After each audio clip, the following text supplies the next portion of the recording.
नमस्कार किसान साथियों, आज हम आपको नरमा व कपास के हाजिर मंडियों के ताज़ा भाव के बारे में जानकारी देने जा रहे हैं। शुरुआत करते हैं आदमपुर मंडी से। आदमपुर मंडी का नरमा का भाव है 8,550 रुपये। सिरसा मंडी का नरमा का भाव है 8,470 रुपये। बरवाड़ा मंडी का नरमा का भाव है 8,265 रुपये। इलाहाबाद मंडी का नरमा का भाव है 8,450 रुपये। इलाहाबाद मंडी का कपास का भाव है 10,425 रुपये। कालांवाली मंडी का नरमा का भाव है 8,355 रुपये। सिरसा मंडी का कपास का भाव है 10,021 रुपये। अबोर मंडी का नरमा का भाव है 8,435 रुपये और अबोर मंडी का कपास का भाव है 10,550 रुपये। सिवानी मंडी का नरमा का भाव है 8,400 रुपये। सिवानी मंडी का कपास का भाव है 10,400 रुपये और गांव गंगा मंडी का नरमा का भाव है 8,400 रुपये और हनुमानगढ़ मंडी का नरमा का भाव है 8,570 रुपये। विजयनगर मंडी का नरमा का भाव है 8,759 रुपये।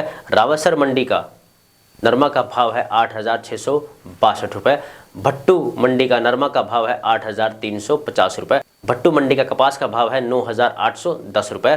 संगरिया मंडी का नरमा का भाव है 8,514 रुपये। फतेहाबाद मंडी का नरमा का भाव है 8,440 रुपये और फतेहाबाद मंडी का कपास का भाव है 10,050 रुपये।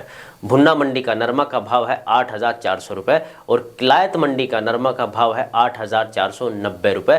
टोहाना मंडी का नरमा का भाव है 8,350 रुपये और होडल मंडी का नरमा का भाव है 8,480 रुपये। तो ये थे आज कपास और नरमा के ताज़ा भाव। अन्य जानकारियाँ प्राप्त करने के लिए आप F2DF मोबाइल ऐप को डाउनलोड कीजिएगा। प्ले स्टोर पर उपलब्ध है F2DF किसान की ऑनलाइन दुकान।